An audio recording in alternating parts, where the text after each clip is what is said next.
அனைவருக்கும் வணக்கம். திருவள்ளுவர் நாமம் வாழ்க, திருக்குறள் வளர்க. நான் உங்கள் திருக்குறள் புவனா. டியர் பேரண்ட்ஸ், இப்ப நான் உங்களுக்கு ஒரு குட்டி கதை சொல்ல போறேன்.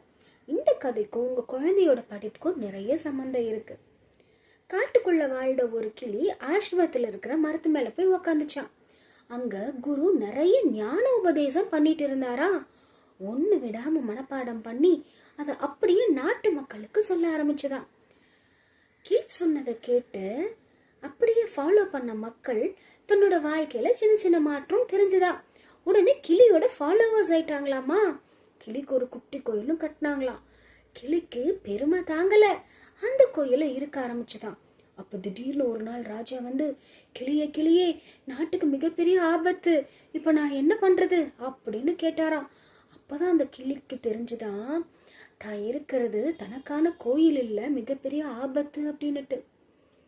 டியர் பேரண்ட்ஸ், நம்ம குழந்தைங்க ஸ்கூலுக்கு போறாங்க, மனப்பாடம் பண்ணி அப்படியே எழுதுறாங்க. அவங்களுக்கு அனுபவ கல்வி, பண்பாட்டு கல்வி அப்படிங்கிறது இல்ல.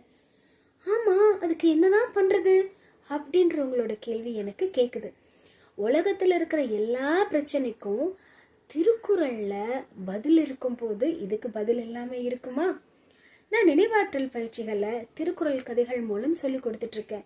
இதை பத்தி மேலும் தெரிஞ்சுக்கிறதுக்கு நம்ம சேனலை சப்ஸ்கிரைப் பண்ணுங்க. கீழே இருக்கிற குரூப்ல உடனே ஜாயின் பண்ணிடுங்க. நன்றி.